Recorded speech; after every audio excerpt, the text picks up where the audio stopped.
Ilagay na natin yung panghuling gulay, sitaw, saka siling haba. Ayan.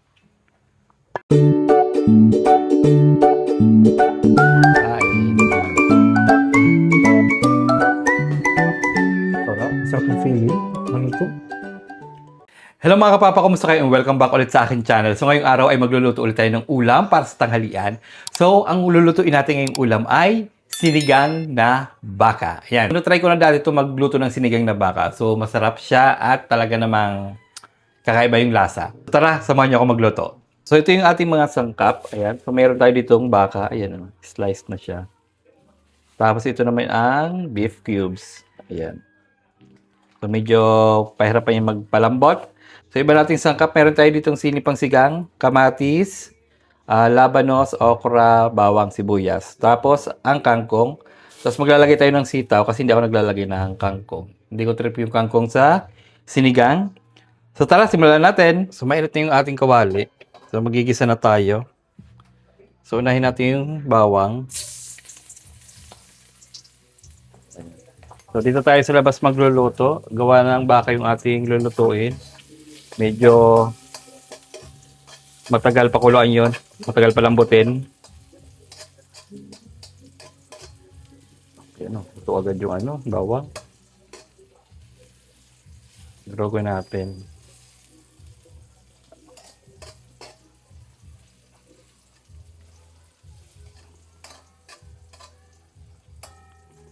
Sunod natin yung sibuyas.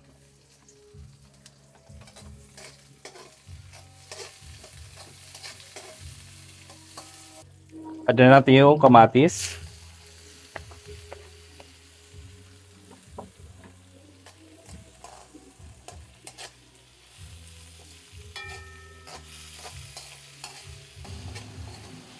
Ayan.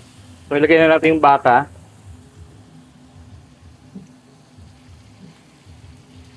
Ayan.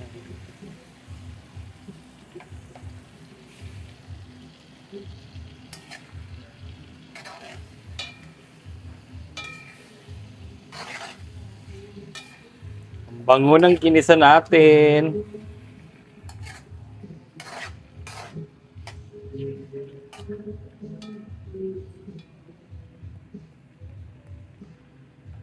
Cover muna natin siya.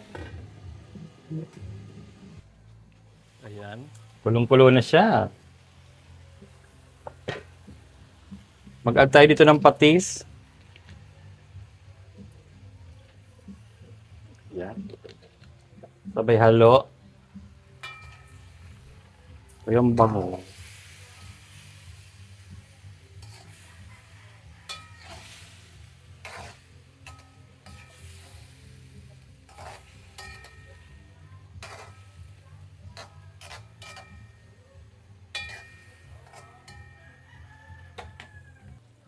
Cover natin siya ulit.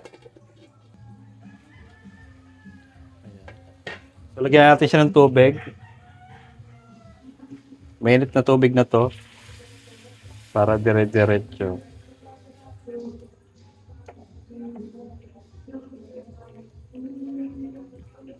Yan, kulang pa yan. Mag-a-add pa tayo dyan.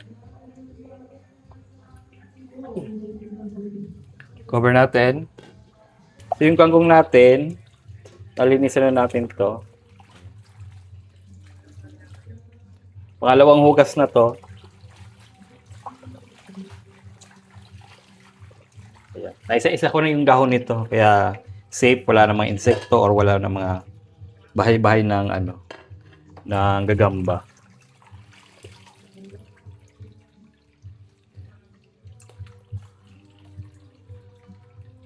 Tapos yung okra naman ang hugasan natin. Yan, okra.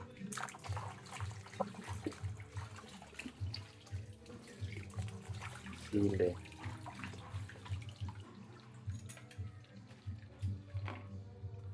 Tapos yung ating sitaw, hugasan din natin.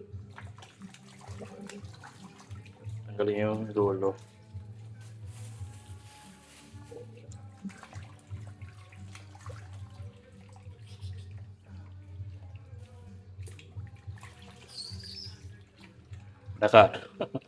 Parang pamiwas. Oh. May talim sa dulo. Tuloy natin yung nasa duluhan.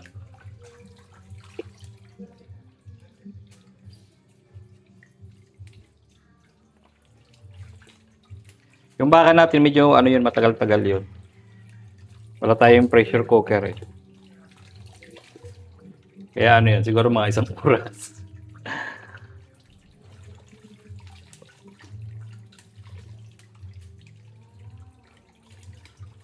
Pag nagluluto ng baka, pag di ba matagal palambutin, lalo kung wala kayong rice cooker, pressure cooker. So, dagdagan natin ng tubig mamaya. Pag kaunti na lang yung tubig. Kasi mas masarap yung ano, sa sinigang, yung masabaw.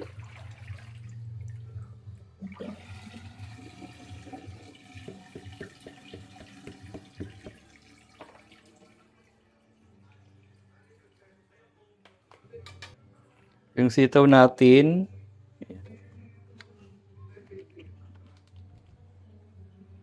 ito pala na itapon yun. Ulo. Ayan. Putol-putulin na natin yung sitaw.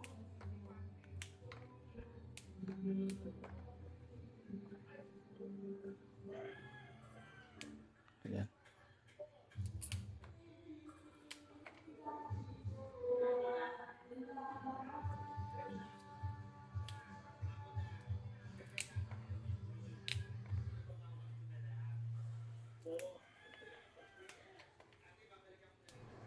Masarap nito, half cook lang.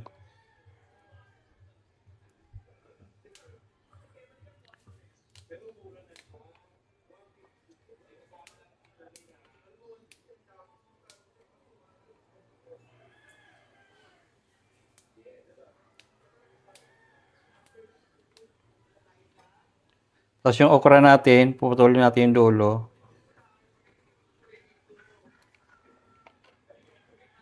Sa yung dulo na yung dulo ng okra.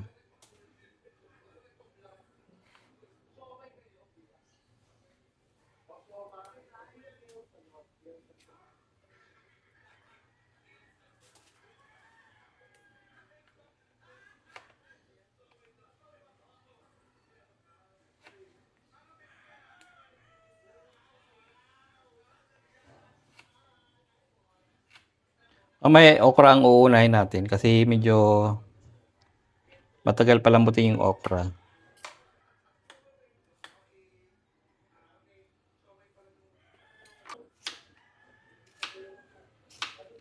Kapalan natin yung hiwa para medyo masarap. Para medyo may lutong. Yan. Tapos, lalamas natin to sa asin. Yan. Lagyan natin yung asin. Tapos, lamas natin para tanggal yung pakla niya. Yan. Para pag nilagay natin mamaya sa sinigang, pagkakainin natin, wala tayong malalasa na pakla. Ayan.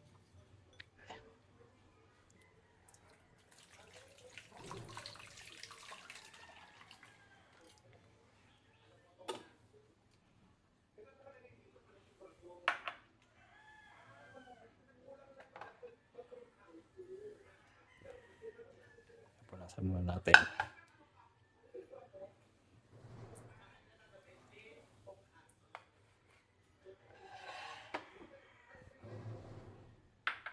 Gagamitin natin sinigang sa sampalok. Medyo malambot na. Ayan. So dito tayo nagluto sa labas kasi pag doon sa loob, medyo matagal. Baka to medyo pahirapan magpalambot. Ayan. Saka medyo mahangin para mas... Pag sa loob kasi pag matagal magluto, kulong na kulong yung init sa loob. Hindi nakakasingaw. Andun sa taas yung init. Para pag pumunta ka doon sa sala, andun yung init.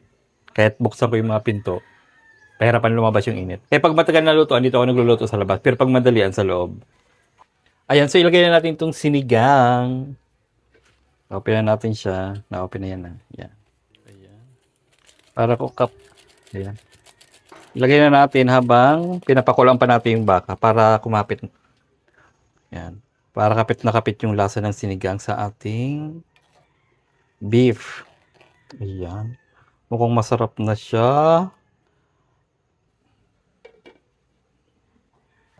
Ayan. So, ilagay na natin yung gulay. Yan. Okra muna. Ayan.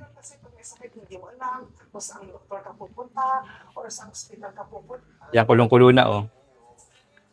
Malambot na yung ating baka. Ayan. Yan, oh. Yung langis niyan, nakita nyo, yung sa sabaw, yung langis. Yan, oh. Gawa yan ng kamatis. Marami kasing kamatis tayong nilagay. Yan. Sarap niyan, guys. Nakakagutom. Cover natin ulit. Ilagay na natin yung labanos. Ayan.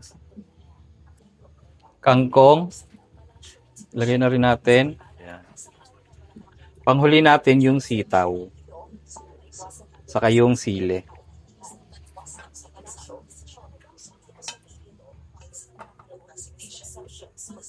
Ayan. Sarap nito.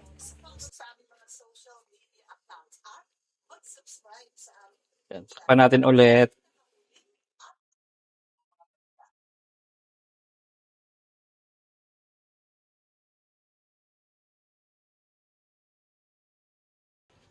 Ayan. Ilagay na natin yung panghuling gulay. Sitaw, saka siling haba. Ayan. Okay na yan. Ayan. Haluan lang natin ito ng ano? Ng 2 minutes. Na may sitaw.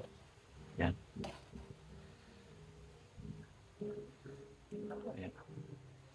Ayan na. Kain na tayo. Luto ng ating sinigang na baka. Oh my God. Baka sobrang sarap nito. Ayan na guys, ang ating sinigang na baka. Oh my God. Sobrang bango niya. Kung nandito lang kayo, maaamoy nyo talaga namang gugutoming kayo. Ayan na. So, final taste na tayo. Tingnan natin kung ano pa yung kulang or kung meron pa ba tayong dadagdag na panglasa, pampalasa. Ayan.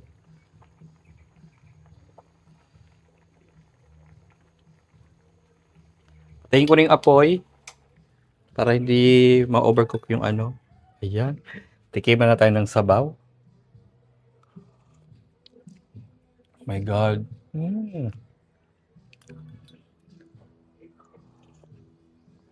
Oh my God.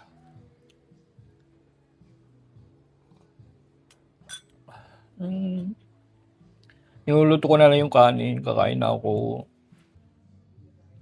Ayan, so kakain na tayo. Atin ang titikman at ang init ng kanin natin. Mainit din yung ulam. Walang jo. Pahirapan itong kumain. Ayan. Kaunti lang muna. Para mabilis lumamig yung kanin. Bunutin muna natin yung rice cooker. Ayan. Kita nyo naman, sobrang init. Ayan. Para lumamig yan, so kailangan natin siyang hiwa-hiwa-hiwa-hiwalay. Ayan. Para mabilis lumamig yung kanin. Oh! Ay, wait lang at may bata. Humingi ng pera si Chachi. Bibili na naman daw ng kung ano naman binibili nun. Ayan. So, kuha na tayo. Atin ang tikman. Yung maliliit lang muna. At tikim pa lang naman. Gusto ko yung may mga litid. Ayan. Gusto ko sa baka yung may mga litid gani. Ayan. Lagyan natin ng gulay. Mamaya na tayo gagawa ng sausawan. Para tuloy-tuloy yung kain. Ito ay tikim-tikim pa lang muna. Ayan. Ayan na. Init nito. Mainit yung kanin, mainit yung ulam. Walang jo. Ayan yung okra natin. Ang bango. Amoy na amoy baka. Sarap i-partner sa sinigang ay sili, patis, tapos kalamansi. Sarap nun. Mamaya ako gagawa. Tikim pa lang naman ito eh. Gulay muna. Mm. Mm. Mm.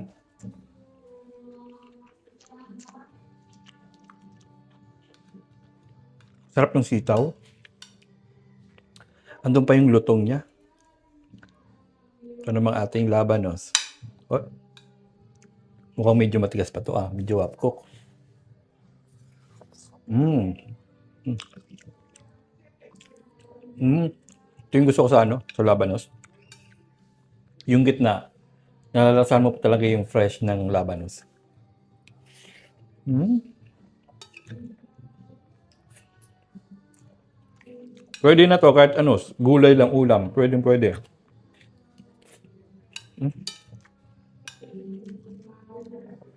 Kapit na kapit yung lasa ng baka. Oh my God. Ay no, may litid oh.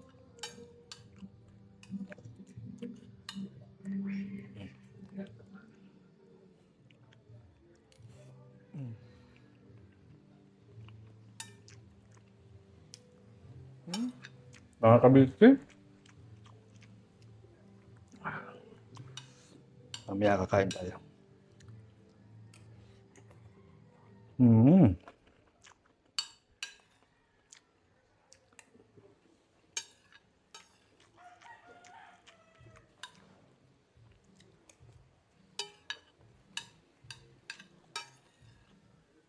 Kahit gulay, panalo na.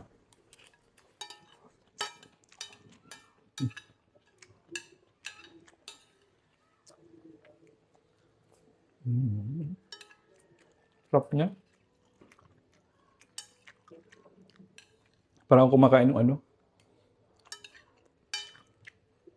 Yung bang gotong bulat. Yung parang yung ano, yung parang mga gotong Batangas, ganun. Sarap. Lalo yung may litid, masarap.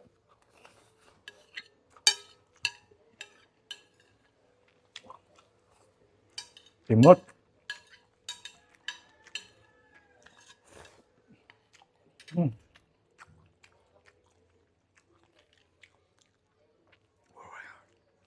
So hanggang dito na lang guys. So kung nagustuhan niyo ang ulam natin ngayong tanghalian, so huwag niyo kalimutan, i-like, i-share, at mag-subscribe sa aking channel. Bye-bye!